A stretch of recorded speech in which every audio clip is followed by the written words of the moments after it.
Assalamualaikum warahmatullahi wabarakatuh. Halo adik-adik semuanya seluruh Indonesia, khususnya untuk anak-anak di tingkat SMP, MTS, atau sederajat. Semoga kalian tetap semangat ya dalam belajar. Untuk sesi kali ini, kita akan membongkar soal khususnya untuk prediksi informatika pada PSAJ atau penilaian sumatif akhir jenjang untuk kelas 9, tingkat SMP, MTS, atau sederajat. Sesi hari ini kita akan bahas sekitar 30 pilihan ganda sesuai dengan kisi-kisi yang ada, dan kemudian ada 10 soal pisai juga disesuaikan dengan kisi-kisi yang ada. Oke adik-adik semuanya yang akan ujian, khususnya di mata pelajaran informatika, mari kita belajar bersama-sama. Kita mulai dari nomor 1. Osobot sedang melintasi garis hitam dan menemui sebuah persimpangan. Di atas garis tersebut terdapat urutan kode warna hijau, hitam, merah.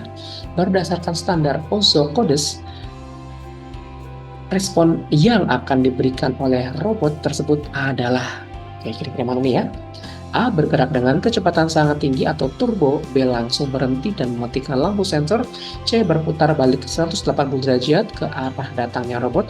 Atau D. Berbelok ke arah kiri di persimpangan. Jawabannya adalah yang opsi D.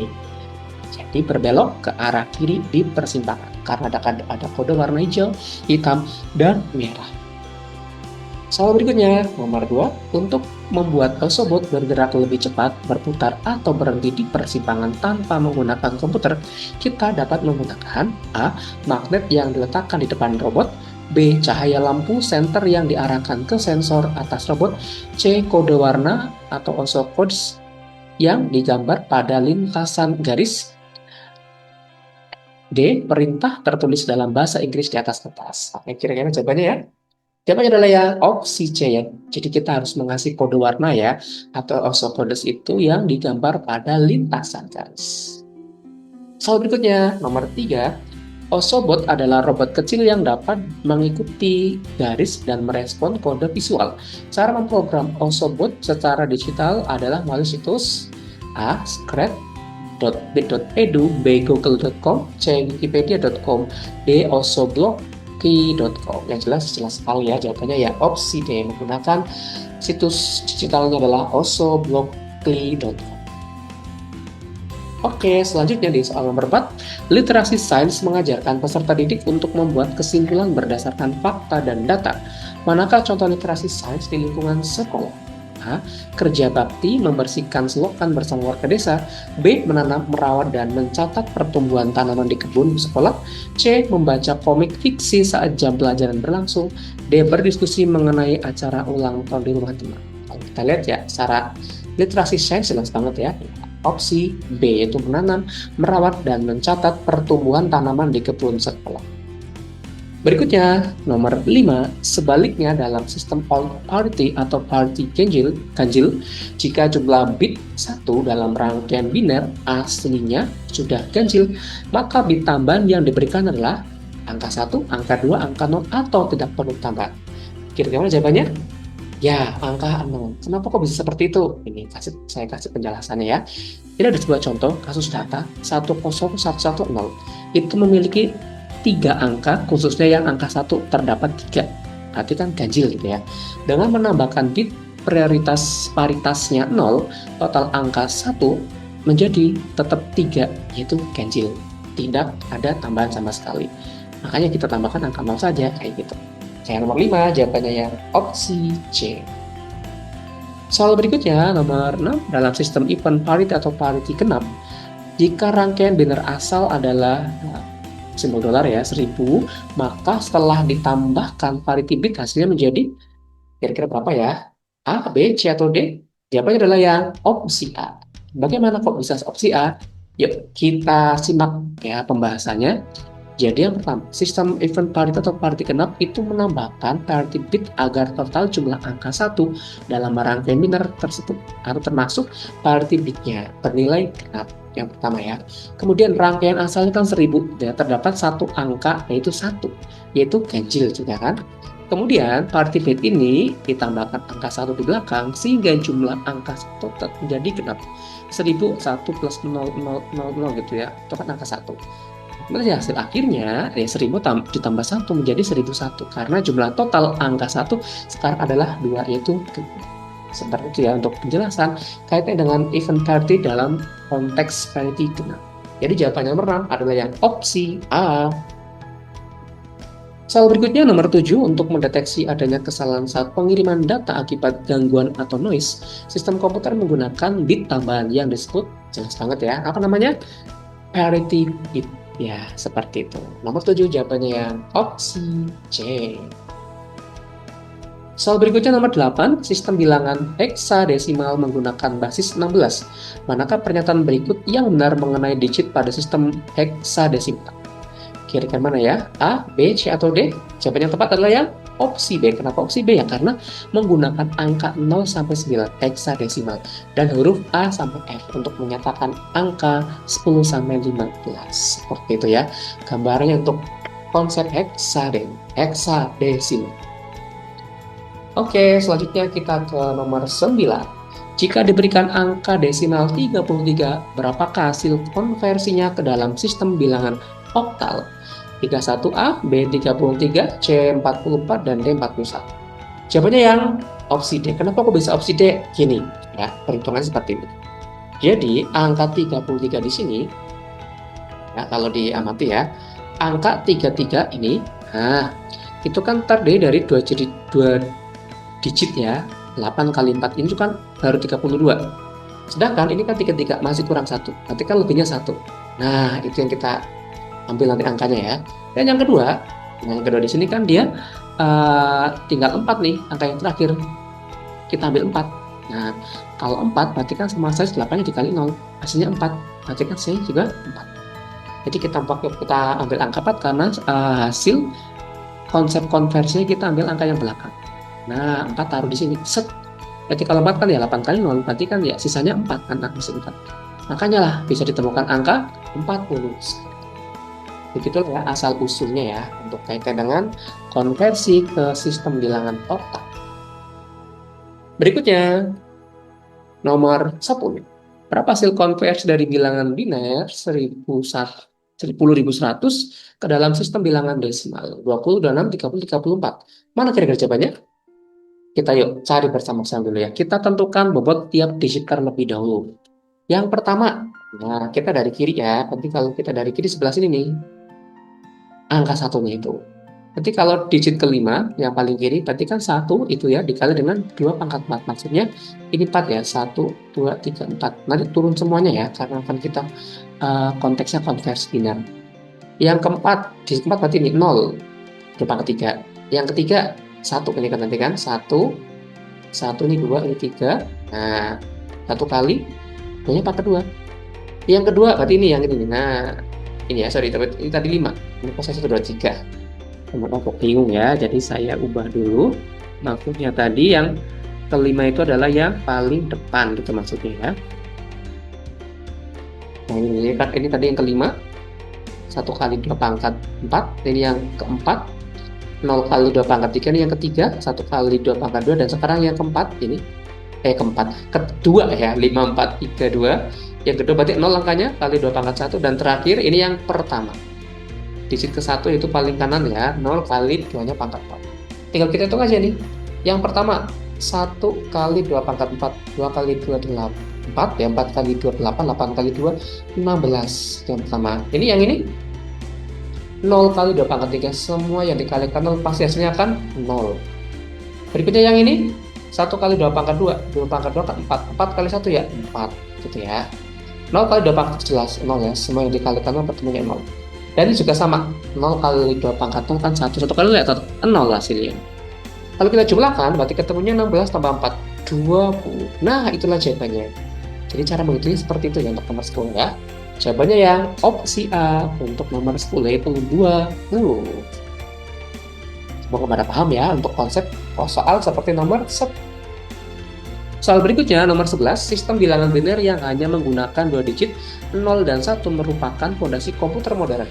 Konsep sistem biner ini pertama kali ditulis oleh Gottfried Wilhelm Leibniz pada tahun berapa ya kira-kira? Ini jelas sangat sejarah komputer ya. Tahunnya tahun yang D ya, 1701. Seperti itu untuk soal nomor 11. Berikutnya nomor 12, penggunaan variabel dan parulangan dalam menghitung rata-rata nilai siswa sangat membantu efisiensi. Variabel dalam konteks ini berfungsi untuk ngapain ya? A, B, C, atau D? Coba adalah yang opsi B, yaitu untuk menyimpan informasi penting seperti nilai ujian dan jumlah siswa. Soal selanjutnya nomor 13, seluruh baris kode tersebut perhatikan format penulisan pengulangan berikut. For ya, I sama dengan 1, titik koma I kurang dari sama dengan 10, titik koma I plus plus ya. Kemudian bagian I kurang dari sama dengan 10. Dalam format tersebut berfungsi sebagai apa kira-kira? Jelas banget lah ya. Sebagai kondisi batas perulangan. Kalau dilihat dari rumus yang ada di situ. Jadi jawabannya yang opsi C. Lanjut soal nomor 14, pada struktur perulangan while, jika kondisi yang ditetapkan tidak pernah bernilai salah atau false, maka yang akan terjadi pada program adalah kira-kira mana kira-kira yang false ya? Jawabannya yang opsi A. Jelas perulangan akan terus berjalan tanpa henti atau infinite loop ya, kalau terjadi kasus seperti pada soal. Oke, berikutnya nomor 15. Kebalikan dari fungsi terdapat modul yang menjalankan perintah di dalamnya tanpa mengembalikan nilai apapun ke bagian program lain. Modul ini dikenal dengan apa namanya kira-kira? Jelas banget ya, prosedur. Tulisannya prosedur gitu ya, bahasa prosedur. 15 yang opsi C. Berikutnya nomor 16, dalam blok key terdapat modul program yang ditandai dengan kotak return. Modul yang memiliki return statement ini disebut kira-kira? Jelas ya, jawabannya adalah yang function. Jadi modul yang memiliki return statement ya, itu namanya function, yang opsi B. Soal berikutnya nomor 17, modularisasi adalah pendekatan yang membagi algoritma besar menjadi beberapa bagian kecil dan terfokus. Apa tujuan utama dari penggunaan modul dalam program? Apa kira-kira ya? Jawabannya adalah yang opsi D, agar kode dapat digunakan berulang kali meskipun hanya ditulis sekali. Itu ya, nomor 17, jawabannya yang opsi D. Soal berikutnya nomor 18, pemrograman visual memungkinkan pemula belajar tanpa perlu khawatir tentang kesalahan pengetikan kode. Salah satu kelebihan blok Y adalah blok kodenya yang menyerupai bahasa pemrograman tekstual seperti bahasa apa kira-kira ya? Jelas, seperti bahasa JavaScript atau Python. Jadi nomor 18 jawabannya ya opsi B. Lanjut ya, nomor 19, dalam lingkungan pemrograman script, objek seperti kucing yang dapat dikendalikan melalui perintah dan merespon kejadian disebut sebagai apa? Kira-kira ya? Jelas banget ya, namanya apa? Sprite ya, untuk objek yang seperti kucing dan meresponnya tapi melalui perintah. Namanya sprite ya. 19 jawabannya A. Soal berikutnya nomor 20, Scratch dan Blok Y adalah bahasa pemrograman visual yang sering dipelajari di jenjang SMP. Perbedaan karakteristik utama antara keduanya adalah kira-kira mana kira-kira ya? Ini panjang-panjang banget nih. Kira-kira jawabannya yang jelas ya, opsi C ya.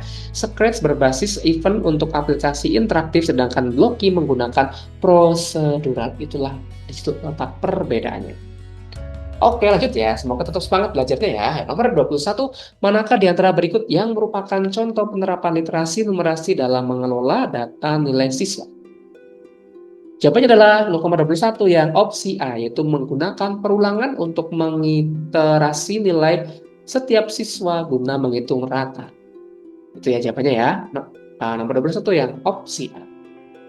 Soal berikutnya nomor 22, pengolahan data menggunakan perangkat elektronik seperti komputer yang mencakup manipulasi dan menyimpan data secara efisien. Dikenal dengan istilah, kira-kira jawabannya? Yaitu yang opsi D atau EDP, Electronic Data Processing. Nomor 2 jawabannya yang opsi D. Oke, lanjut soal berikutnya nomor 23. Sebagai warga sekolah, penting bagi Anda untuk memahami data mengenai fasilitas pendidikan, manfaat mengetahui situasi dan kondisi wilayah tempat tinggal melalui data Anda. Ya jelas banget ya. Kenapa kira-kira? Jelas yang opsi B ya, untuk dapat aktif berpartisipasi dalam kegiatan komunitas dan memberikan kontribusi seperti itu ya. Lanjut soal berikutnya nomor 24. Penyajian data menggunakan alat bantu seperti grafik dan tabel bertujuan utama untuk apa kira-kira? Jelas banget lah ya, untuk membantu audiens memahami informasi dengan cepat, akurat, dan melihat pola yang ada. Jadi sangat terbantu ya kalau kita melihat sebuah konsep grafik pada sebuah tabel. Lanjut nomor 25. Validitas data sangat bergantung pada kebenaran informasi di dalamnya. Apa yang terjadi jika hubungan antara data dan informasi tidak jelas atau tidak akurat? Kira-kira apa yang terjadi? Yang terjadi adalah jelas banget ya. Yang A, dapat mengakibatkan ketidakakuratan hasil analisis dan kesalahan pengambilan keputusan. Itulah ya jawabannya yang opsi A untuk soal nomor 25. Soal berikutnya nomor 26, tahapan dalam analisis data yang bertujuan untuk membuang data yang salah, tidak lengkap, atau tidak relevan agar hasil akhirnya akurat. Disebut tahapan jelas banget ya. Apa namanya? Cleaning atau pembersihan. Nomor 26, jawabannya yang opsi D. Lanjut soal berikutnya nomor 27. Murid diminta untuk menentukan status lulus atau remedi. Berdasarkan nilai ujian di sel E1 jika KKM adalah 75, manakah penulisan fungsi if yang benar? Wah, ini fungsi rumus if ini ya. Ini dari kelas 8 juga udah diajarin gitu ya. Oke, jawabannya mana kira-kira? Jelas banget ya, yang opsi B sama dengan if dalam kurung E1 lebih dari atau sama dengan 75, titik koma, kemudian titik 2 di atas ya lulus, titik koma lagi titik 2 di atas remedi, baru kurung tutup. Itulah jawabannya untuk soal nomor 27. Berikutnya nomor 28, seorang peneliti ingin mengetahui nilai tertinggi dari hasil ujian 100 siswa yang terekam di sel C1 hingga C100. Fungsi pengolah angka yang paling tepat digunakan adalah, kalau kita bicara nilai tertinggi ya jelas banget apa rumusnya? Pakainya yang max gitu ya, maksimum ya. Dalam kurung C1.2 sampai C100. Kurung tutup. Jawabannya yang opsi A. Soal berikutnya nomor 29, aplikasi Microsoft Excel merupakan aplikasi pengolah angka berbasis data angka yang diperoleh dengan fungsi-fungsi statistik data.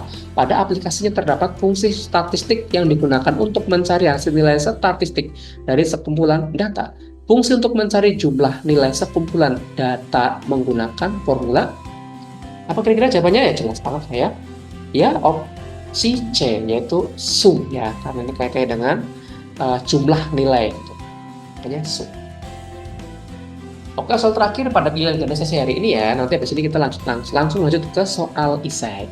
30 itu platform seperti Spotify menggunakan algoritma untuk merekomendasikan lagu kepada penggunanya. Salah satu tujuannya adalah agar pengguna mendapatkan pengalaman baru dengan cara apa? Jelas banget lah ya, memanfaatkan data dari pengguna lain dengan selera musik serupa, yaitu yang opsi D, soal nomor 30. Nah, tadi kita udah bongkar-bongkar ya, untuk soal pilihan ganda, informatika kelas 9, untuk persiapan penilaian sumatif akhir jenjang. Oke ya, ini ke prediksi soalnya 30, walaupun juga di soal sebenarnya ada 40 ya, cuma ini saya buat untuk 30 di soal pilihan ganda.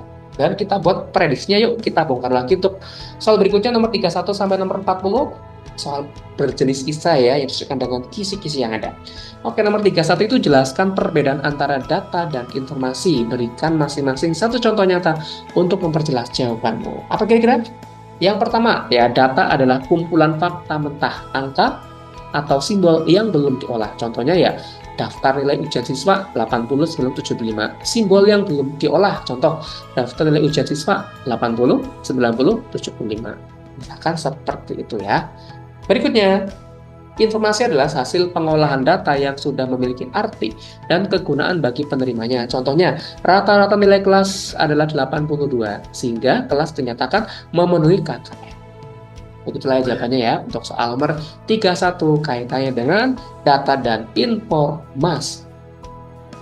Soal berikutnya nomor 32, sebelum data diolah menjadi informasi seringkali dilakukan proses data cleaning atau pembersihan data. Jelaskan mengapa tahap membuang data yang salah atau tidak lengkap itu penting dan apa dampaknya jika proses ini dilakukan bagi validitas informasi yang dihasilkan. Jawabannya jelas banget ya. Alasan pentingnya adalah untuk memastikan data yang akan diproses adalah data yang akurat, konsisten, dan relevan. Dampaknya jika dilewatkan jelas banget ya, informasi yang dihasilkan akan menjadi tidak valid atau salah, kemudian menyesatkan dan dapat mengakibatkan pengambilan keputusan yang keliru. Atau prinsip garbage in atau garbage out ya, yaitu keputusan yang keliru. Itu ya jawaban soal nomor 32. Berikutnya soal nomor 33, proses pengolahan data pada suatu instansi, lembaga, atau kantor ada kalanya mencari data tertentu dari perbandingan data yang lain. Perhatikan tabel data nilai di samping berdasarkan data pada tabel tersebut. Maka istilah yang nilai tertinggi, nilai terendah, dan nilai rata-rata. Yang jelas kalau kita bicara nilai tertinggi ya, yang paling tinggi ya, itu yang berapa? 90 ya. Ada Zulkifli, Hana, sama Sheni. Kalau kita bicara nilai terendah, siapa? 50, ada si Lutfiana Ulfa, dan nilai rata-ratanya 72,6. Kok bisa? Iya, tinggal digabung aja, jumlahkan semua 75 sampai 10, kita jumlahkan dan dibagi dengan datanya dari 10, atau 726 dibagi dengan 10, ketemulah 72,6. Begitulah ya cara untuk menjawab soal nomor 33. Soal berikutnya nomor 34. Literasi sains adalah kemampuan untuk menggunakan pengetahuan sains dalam kehidupan sehari-hari. Sebutkan 3 contoh literasi sains di lingkungan. Oke, yang jelas yang pertama, memahami proses daur ulang sampah di rumah ya. Yang kedua, mengerti cara kerja pemurnian air sederhana. Dan yang ketiga, memahami dampak penggunaan pestisida pada tanaman di kebun. Ini karena sains ya, makanya ya kayak daur ulang, pemurnian, pestisida seperti itu ya untuk bentuk-bentuk. Oke, lanjut nomor 35. Sebutkan dan jelaskan secara singkat 5 pilar utama karakteristik big data atau 5. Apa saja? Yang pertama, volume ukuran data yang sangat besar. Kemudian ada velocity, kecepatan pertumbuhan dan pemrosesan data. Ada variety, keragaman jenis data, teks, video, audio. Ada veracity, keakuratan atau tingkat kepercayaan data. Ada value, nilai atau manfaat yang dihasilkan dari pengolahan data. Yang disebut dengan big data 5V atau 5V ya. Oke, lanjut. Selanjutnya nomor 36, dalam lingkungan pemrograman visual script kita mengenal istilah sprite. Jelaskan apa yang dimaksud dengan sprite dan apa peran utamanya dalam pembuatan sebuah program atau tekanan. Oke, sprite itu ya, bukan sprite yang dibentuk, bukan ya, ini sprite sebuah program ya, adalah objek atau karakter utama dalam script yang dapat diprogram. Kemudian sprite ini berfungsi apa sih? Untuk menjalankan instruksi kode atau seperti bergerak, bersuara, atau berubah tampilan dan berinteraksi dengan objek lain atau pengguna di dalam panggung atau stage. Itulah seperti itu ya dari pengertian sampai dengan fungsinya. Oke, berikutnya ya. Nomor 37. Berdasarkan regulasi perlindungan data pribadi, sebutkan 3 contoh data pribadi yang bersifat spesifik dan jelaskan mengapa data tersebut harus dilindungi dengan ketat. Jelas banget ya. Jelas data kesehatan, data biometrik atau sidik jari wajah, data genetika gitu ya, catatan kesehatan atau data anak. Alasannya kenapa sih? Alasannya adalah data tersebut sangat sensitif dan jika bocor dapat memicu diskriminasi, kejahatan cyber yang fatal, hingga kerugian material dan psikologis yang besar bagi pemilik data. Sepertilah jawaban untuk soal nomor 37. Oke, lanjut soal berikutnya nomor 38. Bidang pekerjaan yang paling diminati zaman sekarang adalah pekerjaan di kantor. Seseorang agar mampu melaksanakan tugas pekerjaannya selama bekerja di kantor harus menguasai aplikasi-aplikasi perkantoran. Paket program aplikasi Microsoft Office merupakan aplikasi yang paling umum digunakan di perkantoran. Sebutkan dan jelaskan 3 aplikasi pada paket program Microsoft Office yang sering digunakan di perkantoran. Yang pertama ada Microsoft Word ya, aplikasi pengolah kata untuk membuat dokumen seperti surat dan laporan. Yang kedua ada Microsoft Excel, yaitu aplikasi pengolah angka untuk membuat tabel laporan keuangan dan analisis data. Dan terakhir ada Microsoft PowerPoint, aplikasi presentasi untuk membuat materi tayangan yang menarik dengan fitur multimedia. Itulah contoh ya paket program pada Microsoft Office tapi yang sering digunakan di perkantoran. Lanjut nomor 39, seseorang untuk berbagi cerita dengan orang lain memiliki ruang berbagi di internet. Ruang berbagi pengalaman pribadi atau jurnal harian di internet menggunakan laman web blog. Penggunaan laman web blog di internet banyak jenisnya. Sebutkan 5 jenis laman web blog di internet. Apa saja? Ya ada WordPress, boleh. Blogger atau Blogspot, bisa ada Wix, Pensu, dan ada Medium atau Tumblr. Itulah jawaban untuk soal nomor 39. Oke, kita di sesi penghujung pembahasan bongkar-bongkar soal ya, kaitan dengan persiapan PSIC-nya, Informatika kelas 9 untuk tingkat SMP. Kita di soal terakhir ini ya, nomor 40. Big Data merupakan kumpulan data yang sangat besar, kompleks dan beragam, yang tidak dapat diolah dengan metode tradisional dan membutuhkan teknologi khusus untuk mengumpulkan, menyimpan, dan menganalisisnya. Sebutkan ciri khas dari Big Data. Big Data, data besar gitu ya. Apa sih ciri khasnya? Nah ya, jawabannya adalah memiliki volume yang sangat besar, kecepatan pertumbuhan data yang tinggi atau velocity-nya, dan jenis data yang sangat beragam atau variatif. Itulah jawaban untuk soal nomor 40. Oke, adik-adik semuanya, itulah pembahasan kita dari awal sampai dengan selesai. Ada pilihan ganda dan juga ada solisian. Semoga bisa membantu dalam belajarnya dan semoga sukses juga ujiannya dan tetap semangat semuanya ya. Oke, terima kasih untuk hari ini. Semuanya jangan lupa ya di subscribe yang belum subscribe dan ikuti terus channel saya ya, channel Ismail Nuryan ya. Oke, sampai jumpa di sesi berikutnya. Wassalamualaikum warahmatullahi wabarakatuh. Terima kasih.